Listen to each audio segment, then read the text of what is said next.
Assalamu alaikum, dear students. I am your social studies teacher Shazia Fareed. Today we start chapter number 2, and very important topic is tides which produce in our oceans, and these tides are produced due to the gravitational pull of the moon.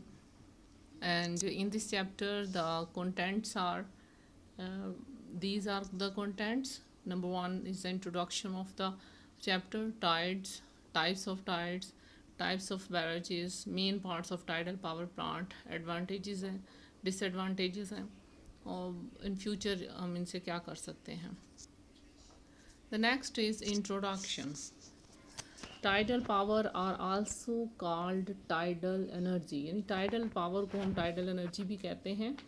Is a form of hydro power which convert the energy of tides into the useful form of power, जो कि tides की energy को एक useful ताकत में तब्दील करता है. मेनली क्या वो पावर हो सकती है, वो इलेक्ट्रिसिटी हो सकती है. टाइड्स को उर्दू में जवार भाटा भी कहा जाता है. Tides are the waves caused due to the gravitational pull of the moon and sun. जैसे मैंने आपको इंट्रोडक्शन में बताया कि टाइड्स पैदा कैसे होती हैं. टाइड्स आर द वेव्स, ये वेव्स ही हैं जो कि कॉज्ड किस वजह से हुई, ग्रेविटेशनल पुल की वजह से. और ग्रेविटेशनल पुल किस चीज़ का है, मून का है या सन का है. Ocean tides are the periodic rise and fall of oceans water level occur twice in each lunar day.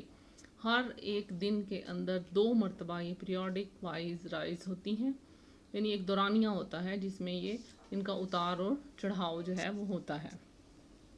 During one lunar day the ocean water level rises twice. 2 मरतबा एक दिन में ये ऊपर की तरफ उठती हैं एंड फॉल ट्वाइस, और 2 मरतबा ही नीचे की तरफ जाती है. This is your tidal energy. समझ आ गया कि टाइडल पावर जो है उसको हम टाइडल एनर्जी भी कहते हैं, और ये पानी से हासिल होने वाली एनर्जी है, उसकी वेव से हासिल होने वाली एनर्जी है.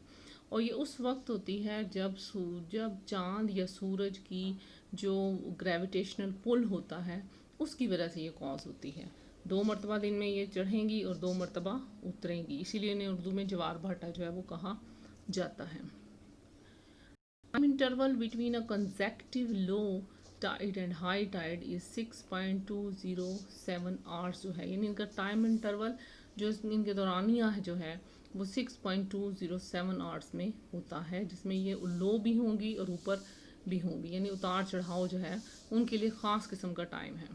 Tidal range is the difference between the consecutive high tides and the low tides. कहते हैं वो टाइडल रेंज जो है वो डिफरेंस है कि कंसेक्टिव मुसलसल जो है हाई टाइड हो रही है और लो टाइड हो रही है, उसके डिफरेंस को tidal range difference, tidal is the difference कहा गया है. अब क्या होता है कि during high tied the water flow into the dam. जब बहुत ज़्यादा हाई टाइड होगी तो वो जाके डैम में गिर जाएगा. एंड ड्यूरिंग लो टाइड, और जब लो टाइड होगी फ्लो आउट, दोबारा बाहर हो जाएगा, which result in moving the turbine. अब क्या होगा कि जो डैम के अंदर जो हमने टर्बाइंस लगाई होंगी वो इन इसी मूवमेंट की वजह से बहुत तेज़ी के साथ घूमेंगी. although not yet widely used, अभी इतना ज़्यादा पूरी दुनिया में इस्तेमाल नहीं हो रहा. Tidal power has potential for future electricity generation, लेकिन फ्यूचर में इसके बारे में सोचा जा सकता है ज़्यादा से ज़्यादा कि कैसे किया जाए. Tides are more predictable than wind energy and solar power. Tides जो हैं वो ज़्यादा प्रिडिक्टेबल होती हैं विंड एनर्जी और सोलर पावर की निस्बत. एक स्लाइड है, इसमें आपको दिखाया गया कि tides are the periodic rise and fall of the sea surface occurring once or twice a day, driven by the gravitational attraction of the sun and the moon and the by earth rotation से भी होता है. एक definition के तौर पर भी आप इसको लिख सकते हैं, याद कर सकते हैं और समझ भी सकते हैं. यहाँ पर आपको टाइड्स का बताया जा रहा है कि this tidal and electricity generation work as the tides come in and again when it goes out, कि किस तरीके से टाइड्स आती हैं जाती हैं. The turbine is driven by the power of the sun sea in the both direction, कि किस तरीके से वो होता है. ये देखें सी आपको ब्लू से कलर में दिखाया गया है और ये येलो कलर के पोर्शन में टर्बाइन और जनरेटर को दिखाया गया है. ठीक है, टर्बाइन और जनरेटर, और ये टाइड्स कमिंग हो रही हैं. तो उस वक्त क्या होता है, टाइड्स आउट होते हैं तो उस वक्त क्या होता है, जब टाइड कमिंग इन है तो समंदर का या पानी का आप देखें कि वो एक तरफ जो लेफ़्ट साइड आपको नज़र आ रही है वहाँ पर उसका लेवल ज़्यादा है, और जो टरबाइन के और जनरेटर लिखा है वहाँ पर कम है। लेकिन जैसे ही वो टाइड्स इधर गोइंग आउट की साइड पर जाएंगी तो उधर वो ज़्यादा हो जाएगी, यानी पहले एंटर हुई और फिर बाहर की तरफ निकल गई।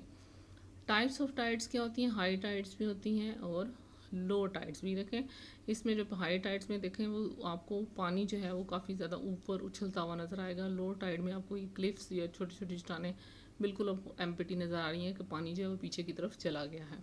लेकिन हाई टाइड में आप देखें तो वहाँ पर आपको ऐसी क्लिफ्स के छोटे से सिरे जो हैं वो नज़र आ रहे हैं।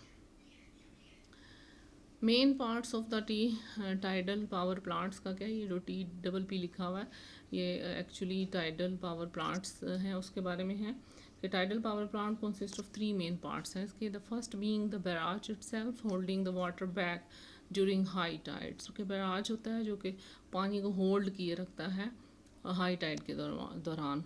The second part is the sluice gate that let water through the third part, जो कि तीसरे पार्ट में सेकेंड जो पार्ट है इसका वो गेट है जो कि इसको पानी को आने देता है थर्ड पार्ट में। Third part consist of turbine. Third part के अंदर क्या चीज़ मौजूद है? टरबाइन है, जनरेटर हैं, resulting in electricity generation. Turbines का आपको पहले भी कॉन्सेप्ट दिया हुआ है कि किस तरीके से होते हैं, वो घूमने वाली चरखियाँ जिसे बोला जाता है। लाइक आप देखें तो पंखे की तरह भी हो सकती हैं, घूमती हुई नज़र आती हैं, और वो जब उस पर ये वेव्स आकर गिरती हैं तो वो घूमती हैं, जनरेट होती है बिजली और हम तक पहुंचती है। ये देखें बैराज बनाया गया है, एक आपको इसकी खूबसूरत सी पिक्चर दिखा रही हूँ कि tidal barrage is a dam like structure है and use to capture the energy from masses of water moving in and out of the bay और river due to the tidal force. The sluice gate are left open during high tides and closed during low tides. High tides के दरमियान left open हो जाते हैं, open हो जाते हैं और क्लोज भी हो जाते हैं लो टाइड्स के दरमियान, to create a water level differential, creating a potential difference एक पैदा करेंगे that power the turbines when the water is released, और उस वक्त वो टर्बाइंस को ताकत देंगे जब पानी जो है वो उनमें से निकल जाएगा। थर्ड द है टाइडल स्ट्रीम जनरेटर, जो कि very similar to wind turbines के साथ होते हैं, except they are below the water surface instead of above और लैंड। सिर्फ इतना फ़र्क है कि वो ज़मीन के ऊपर होती हैं जो विंड टर्बाइंस होती हैं, वो ये ज़मीन के अंदर हैं। The turbines and generator convert the movement of water coming from change in tied the kinetic energy into the electricity energy में तब्दील कर देते हैं। काइनेटिक एनर्जी मूव तो भी आपको काफ़ी ज़्यादा इसका कॉन्सेप्ट दिया गया है। Water is 830 times denser than air and therefore can generate electricity at lower speed than wind turbine, यानी बहुत लोअर स्पीड पर भी ये डेंसर होने की वजह से ज़्यादा इलेक्ट्रिसिटी पैदा कर सकता है। अब देखते हैं कि हमें हर चीज़ के बच्चों फ़ायदे भी होते हैं और नुकसानात भी होते हैं, यानी ज़िंदगी के साथ साथ ये चलते रहते हैं। और कुछ एडवांटेजेस हैं कि it is an exhaustible source of energy. Tidal energy is environment friendly energy and doesn't produce greenhouse gases, किसी किस्म की पैदा नहीं करती। देखा जाए तो ये environment को फ़ायदा ही देती है। As 71% of our surface is covered by water, there is scope to generate this energy on a large scale. Efficiency of tidal power is far greater as compared to coal, solar और wind energy. यहाँ पर बार बार ये बात बताई जा रही है कि टाइडल पावर जो है वो अगर उसे हम कंपेयर करें सोलर विंड एनर्जी और उनके निस्बत, इसकी एफिशिएंसी जो है वो ज़रा ज़्यादा है। इट्स एफिशिएंसी अराउंड 80% तक होता है। जिस तरह के सोलर एनर्जी में अगर सूरज नहीं है, धूप नहीं है, तो उस वक्त उसकी एफिशिएंसी जो है वो कम हो जाती है। Tidal energy doesn't require any kind of a fuel to run, ना आपको कोई इसमें कुछ डालना पड़ता है, ना कोई तेल डालना पड़ता है, ना कुछ करना पड़ता है। वेव्स के अंदर ही वो जो पानी की ताकत है उसी से सब कुछ होगा। The life of tidal energy power plant is very long, और ये बहुत अरसा तक चल जाते हैं। बाकी किसी ना किसी विंड एनर्जी वाले का ख़तरा भी होता है टूटने का, सोलर का भी ख़तरा होता है, लेकिन ये ज़्यादा प्रोलॉन्ग चल जाते हैं। The large density of water almost 1000 times greater than in air result in very large amount of energy to get out of the tidal currents even if the speed is low। ये वही बार बार वही बात दोहराई जा रही है कि denser होता है वाटर एयर और उसकी निस्बत तो ये ज़्यादा एनर्जी पैदा करता है। ये एडवांटेजेस हैं कुछ, वैसे तो बहुत सारे और भी हैं लेकिन चंद एक आपको बता रहे हैं disadvantages. Of tidal energy. Disadvantages mean नुकसान क्या है? Cost of construction of tidal power plant is high, इस पर खर्चा बहुत ज़्यादा आएगा। There are very few ideal locations for construction of a plant and they too are localize to coastal regions only. अभी हर जगह नहीं आप कर सकते, कहीं आपको दरिया नज़र आ रहा है या कुछ हो रहा है, समंदर है, तो आप लगा दें, बल्कि उसके लिए आपको स्पेशल लोकेशन देखनी पड़ेगी, आइडियल बल्कि लोकेशन देखनी पड़ेगी, ताकि वहाँ पर आप कंस्ट्रक्ट कर सकें। Intensity of sea waves is unpredictable and there can be damage to power generation unit। हो सकता है, हमें उनकी शिद्दत का नहीं पता कि समंदर की जो लहरें हैं वो कितनी शिद्दत से आ रही हैं, हो सकता है वो बहुत ज़्यादा शिद्दत से हों, तो पावर यूनिट आपका डैमेज भी हो सकता है। Influence aquatic life adversely and can disrupt migration of fish। Aquatic life क्या है? फिशेस जो मौजूद है पानी के अंदर, जो और छोटे जानवर मौजूद हैं, प्लांट्स हैं, एक्वेटिक लाइफ को भी ये डिस्टर्ब करता है। हो सकता है कि वो फिशेस की माइग्रेशन इधर से उधर कर दें। Actual generation is for a short period of time. The tides only happen twice a day, so electricity can be produced only for that time। यानी वो एक उसका डिसएडवांटेज ये कहने कि वो सिर्फ दिन में 2 मरतबा उन्होंने उठना है। जब वो 2 मरतबा उठेंगी तो सिर्फ उसी टाइम के अंदर जो है वो लाइट इलेक्ट्रिसिटी पैदा होगी। लेकिन उस वक्त ये टाइम जो है ना, टाइम पीरियड मैंने आपको पीछे भी बताया कि उसकी ड्यूरेशन जो है वो कम से कम काफ़ी घंटे तक होती है। उसको देख लेते हैं, वहाँ रिपीट कर देखते हैं कि कितनी होती है।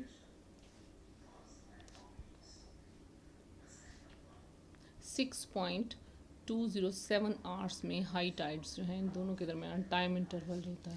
तकरीबन 6 से 7 घंटे जो होते हैं, जो उसमें बिजली जो है वो तैयार हो सके वो हो सकती है। उसके अलावा द एक्चुअल जनरेशन होगी। उसके बाद है कि usually the place where tidal energies produce are far away from the places where it is consumed, यानी जहाँ पर हमने इनको इस्तेमाल करना है वो जगह दूर है, वो समंदर वाली जगह दूर है। This transmission is expensive and difficult, और वहाँ से अब बहुत ज़ाहिर बात है वायर्स के ज़रिए बिजली जो है शहर तक पहुँचाई जाएगी, तो ये भी काफ़ी डिफरेंस, ये भी काफ़ी नुकसान का बायस बनेगी। आपने इसको सारी जो मैंने आपको ये प्रेजेंटेशन दी है बच्चों, इसको अच्छे तरीके से पढ़ना है। जो बात समझ ना आए उसे आपने मेरे साथ डिस्कशन करनी है। और बहुत टाइम होता है, अगर आपके पास जब भी टाइम मिले इस लेक्चर को देखा करें, अपनी बुक में भी देखें। बुक से थोड़ा सा वाज़े ज़्यादा आपको एलेबोरेट करके बता रही हूँ ताकि आपको ये चीज़ें जो है वो समझ आ जाए। ठीक है, विश बेस्ट ऑफ लक, अल्लाह हाफिज़।